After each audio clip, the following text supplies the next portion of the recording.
मैं Kamlesh Sharma, zonal education planning officer Surankote.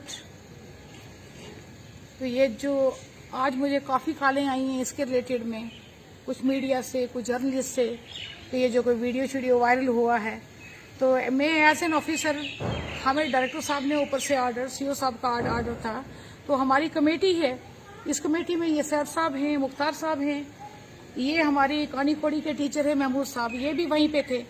तो हम ये पूरी टीम, हमें कुछ कंप्लेंट बेस पे कुछ टीसी का मसला था कि ये बार बार आ रहे थे। ये यासीन पब्लिक स्कूल जो है डिस्प्यूट, इनका डिस्प्यूट स्टडी चौहाना में आगे भी है, इनका एक वीडियो वायरल हो चुका है, बहुत बड़ा मसला बन चुका है। और एक्चुअली यही स्कूल था, ये लोग बार बार आ रहे थे कि हमारा टीसी इशू करो, टीसी इशू करो। तो हमें आज आधारशिला में सीपीआई कोड में ये मैनुअल वर्क नहीं है, ऑनलाइन है, हमें कुछ स्टूडेंट्स की प्रॉब्लम आ रही थी। तो मैंने इनको एक बात कही कि मैं खुद फिजिकली वहां पे आऊंगी, आपका देखूंगी इंफ्रास्ट्रक्चर क्या है, आपका स्कूल क्या है, कि आपकी एक ब्रांच तो ऑलरेडी कंप्लेंट में है, तो दूसरा भी उसी नाम से है, तो कोई बात नहीं है, कोई बात नहीं, इसको मैं देख लूंगी। उसके बाद में टीसी जो है ये हमने इसको इशू करना है। तो मैं कल वहां पे, हमने एक स्कूल नहीं बल्कि 3 स्कूलों का विजिट किया मैंने तुंदक में। हम कैगस्टा एकेडमी में भी गए, मैं अलॉन्ग विद द टीम गई। उसके बाद हमारा गवर्नमेंट स्कूल है पीएस खानी खोड़ी, मैं वहां पे भी गई, मैंने वहां भी विजिट किया। उसके बाद मैं यासीन पब्लिक स्कूल में गई वहां पे, तो मुझे ये लोकल में ये स्कूल में मैं कंप्लेंट बेस पे गई थी, क्योंकि स्कूल ऑलरेडी ही डिस्प्यूटेड था, इनकी एक ब्रांच। तो मुझे लोगों ने ये बात कही कि यहाँ पे कुछ ये स्कूल नहीं है बल्कि इसको कोई दूसरे ढंग से इस्तेमाल किया जाता है, जाइए आप तो जाके इसको देखिए। तो कंप्लेंट बेस पे मैं गई, तो मैंने जाके देखा कि इनकी छोटी सी बिल्डिंग, 2 कमरे, उनमें इन्होंने टीचर 2-2 और 2-2 क्लासें एक रूम में। एक रूम मुझे इनका लास्ट का लॉक मिला, तो मैंने उनको पूछा कि ये लॉक क्या है, तो इन्होंने कहा कि हमारा स्टोर रूम है। तो इसको ये क्या डेड स्टॉक रखा हुआ है। तो हमने भी इतना वो नहीं किया, उस स्टोर रूम को हमने छोड़ दिया और लास्ट के रूम को हमने छोड़ दिया। मैं होगा मे भी कोई हो सकता है, कोई डेस्क हो, कोई कुछ हो, कोई ओल्ड बुक्स हो, कोई रिकॉर्ड हो। फिर उसके बाद जब हम ऑफिस में गए, तो ऑफिस में जाके हमने देखा, जाके ऑफिस के अंदर एक कैबिन, और कैबिन लॉक्ड। तो हमने इनको पूछा कि ये क्या है भाई, तो इन्होंने कहा कि जी ये हमारा डेड स्टॉक है। मैंने कहा वो भी स्टोर रूम, ऑफिस के अंदर तो कोई कैबिन ऑफिशियली होता ही नहीं है, और इतना बड़ा लॉक है इसके ऊपर से। तो उन्होंने स्टेटमेंट के ऊपर स्टेटमेंट चेंज की, जी हमारे पास चाबी नहीं है, हमारे डायरेक्टर साहब के पास चाबी है, हमारे प्रिंसिपल साहब के पास चाबी है, वो बंदा जम्मू है। तो एक एक स्टेटमेंट वो चेंज करते गए। हम 3.5 घंटे वहां पे बैठे। फिर मैंने उनको कहा कि भाई इसको खोलिए भाई। तो इस देखिए यहाँ पे ये एरिया जो है, यहाँ पे फीमेल टीचर्स भी लगा के रखी हुई हैं, साथ में फीमेल बच्चियां भी हैं। तो मुझे डाउट हुआ कि जैसे लोगों ने कहा कि ये स्कूल जो है ये अयाशी का अड्डा है, ये स्कूल नहीं है। तो इसमें यहाँ पे कुछ और भी कारोबार हैं, कुछ और भी मसले हैं। इस बिल्डिंग को रात को यहाँ पे अनयूज, इसको सेफ नहीं है बिल्डिंग, इसको मिसयूज किया जाता है ड्यूरिंग द नाइट। तो मुझे डाउट हुआ एज अ फीमेल ऑफिसर, तो मैंने इन लोगों को कहा कि खोलिए खोलिए। इन्होंने कहा नहीं जी स्टेटमेंट में, तो ये लोग कांपना शुरू हो गए।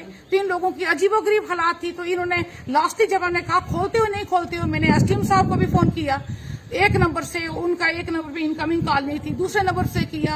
तो फिर उन्होंने क्या किया, दूसरे नंबर से भी उनका फोन जाती रही बेल, फिर उसके बाद स्विच ऑफ उनका फोन हो गया। मैंने उनको भी ट्राई करने की कोशिश की, वो यहाँ पहुंचे और इस रूम को हम खुलवाएं, इसके अंदर क्या है, क्योंकि मुझे ये डाउटफुल सिचुएशन लगी। तो बंदे को मैंने कहा खोलते नहीं खोलते, कहता है नहीं जी, वो कांप रहा था, नहीं जी आप ऑफिसर हो तो क्या हो, हमें गोली मार दो तो हम इसको नहीं खोलेंगे, गोली मार दो इसको आप, हम तो भी नहीं खोल सकते। तो मैंने उसको ये बात कही गुस्से में कि गोली मारना आपका काम होगा, तो मिलिटेंट जो है तो ये उनका काम है, तो गोली मारने की बात आप कहते हैं। मैं ऑफिसर हूँ, मेरे पास कौन सा वेपन है कि मैं गोली मारती हूँ किसी को।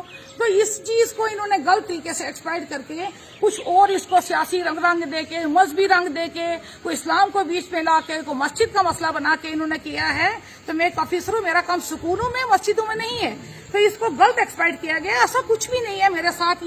ये मेरी पूरी टीम है, इनसे आप कवरेज करके इनकी भी रिकॉर्डिंग ले सकते हैं, इनसे भी पूछिए कि what was the actual factor there.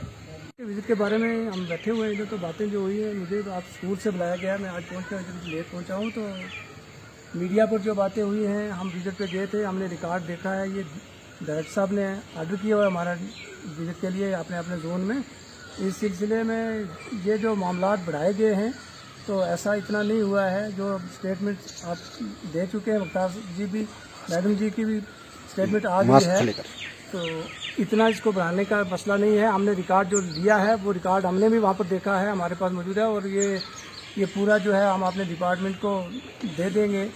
तो ये इसको दूसरे रंग से पेश करने से मेरी गुजारिश है सबसे कि ये ना ऐसा किया जाए, क्योंकि हमारा ऐसा यहाँ का माशरा नहीं है कि हम आपस में पहले ही यहाँ पर तबाही हो चुकी है लोगों की कोविड की वजह से भी, और दूसरे वजूहात भी हैं, मुश्किलात हैं। तो ये हमारा मसला जो सिर्फ स्कूल के ताल्लुक से था और किसी कोई मजहबी ऐसी बात बढ़ाने से ये मसला बढ़ाकर ज़्यादा उस परेशानी बनाने की ज़रूरत नहीं है। तो ना स्कूल का मसला जो है, रिकॉर्ड का मसला है, वो सामने सबके होगा। हम लोग भी बैठे हुए थे। सबसे बड़ी बात जिस पर इतना लंबा चौड़ा मामला हुआ है, 3.5 घंटे में जो हम बैठे रहे, वो एक रूम का मामला, वो भी ऑफिस के अंदर जो कैबिन था उसी पर बात हुई।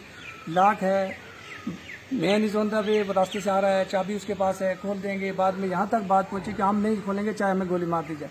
हम उसका कमरा कैसे खोल सकते, वो हमारे डायरेक्टर हैं। तो ये बातें जो हैं, इनको अगर कोई मजबूरी रंग दिया जाए तो ये अच्छी बात है। ये जो बातें मैडम जी ने की हैं कल की विजिट के बारे में, वो जो मैडम जी ने बोला वो तो उसमें कोई और बात जोड़ने की ज़रूरत नहीं है। आज जो हमने कुछ वीडियो क्लिप और कुछ बयान सुने हैं लोगों के कि मैडम जी खास तौर पे कि मस्जिद में गए हैं और शूज़ लगा के मस्जिद में गए हैं। मैं उनके साथ मौजूद था, मेरा नाम मुख्तार हुसैन शाह है, मैं उनके साथ मौजूद था। हमारे साथ हेडमास्टर साहब सैयद मोहम्मद साहब मौजूद थे और वहाँ कानी खोड़ी के टीचर महमूद साहब मौजूद थे। उसके अलावा वहाँ के लोकल लोग भी मौजूद थे। ऐसी कोई बात अगर हमारे होते हुए हो जाती तो फिर तो हमें वहाँ पे रहने का फ़ायदा ही नहीं था, हम कहाँ होने देते। और मैडम जी भी ऐसी बात कभी नहीं करते। ये तो सिर्फ जो उनके रिकॉर्ड में इरेगुलरिटीज़ मिली हैं उनको छुपाने के लिए ये सारा उन्होंने एक सिचुएशन क्रिएट किया ताकि प्रेशराइज किया जाए। तो जो रिकॉर्ड हमारे पास मौजूद है, इसमें जो कमियां वो हम अपने हायर अथॉरिटीज़ को हम लिख चुके हैं, वो ऑर्डर हम उनको पहुंचा देंगे। इसकी इंक्वायरी होगी। मौलाना हज़रात से हमारी गुजारिश ये है कि वो पहले तहकीकात करें, वहाँ के लोकल लोगों से पूछें, हमसे पूछें और जो लोग वहाँ पे मौजूद थे उनसे पूछें। अगर कुछ ऐसा हुआ है तब आगे बात की जाए। जैसा कि जिस तनाज़र में ये सारी बातें हुई हैं, मैम जी ने भी बात की, हेडमास्टर साहब ने भी की और मुख्तार साहब ने भी की। एक्चुअल में बात मजहबी नहीं है, इसको मजहबी रंग दिया जा रहा है। ऐसी कोई वहाँ बात नहीं है। हम बाहैसियत मुसलमान इनके साथ वहाँ थे। अगर कोई ऐसी बात हुई, ये तो कोई ज़ई शोर आदमी सोच ही नहीं सकता कि ऐसी बात कोई मस्जिद में जूते पहन के क्यों जाएगा। और ये वहाँ उनके रिकॉर्ड का मामला है, ये एकेडमी के मुताल्लिक मामला है और इसको वो लोग मजहबी रंग देके, और मेरी गुजारिश है उलमा हज़रात से भी, सिविल सोसाइटी से भी, एडमिनिस्ट्रेशन से भी कि इस मामले को सारा वेरीफाई किया जाए। और कोई बात इस किस्म की हुई ही नहीं तो फिर इसको दूसरा रंग क्यों दिया जा रहा है। बस मैं आपसे इतना कहूँ।